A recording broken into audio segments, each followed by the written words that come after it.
decay. It does exist. I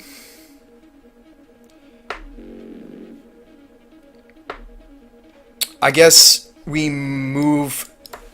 Yeah, I mean, we already talked about it a moment ago, Burnt Glass. You missed it. I just talked about it with somebody else. We side out the braids, the Aurelias, and one more card. Sometimes you definitely bring in the Verdict. You bring in the Celestial. You bring in... depends on the deck. Sometimes I like Spellskite in that matchup. I actually really like Core Firewalker in that matchup, too. It depends on the variant. Like, what green-black deck? Could you give me a specific deck? Because I know I want these if they're red.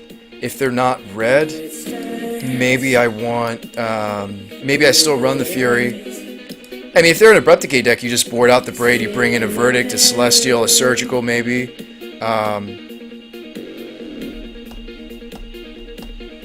Control decks don't typically have good match against John or Junk. Oh, I think we can take him down, Burnt Glass.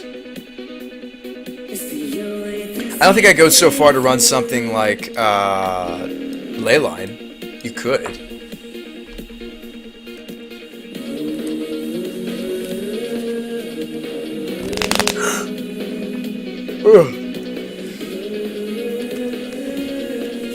I think we could take him down.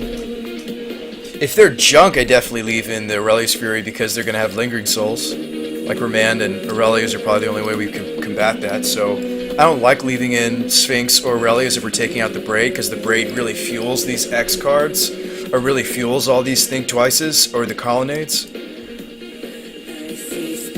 The deck's going to curve differently when we bring out the Braids. It's going to curve more normally if you bring this out and put in these. And maybe, depending on the matchup, if you think they're going to bring in Spellskite, you could swap in this Twisted Image, I suppose. It depends on the matchup, man. Burnt Glass, whether or not you want Spellskites or Core Firewalkers. I could see these working.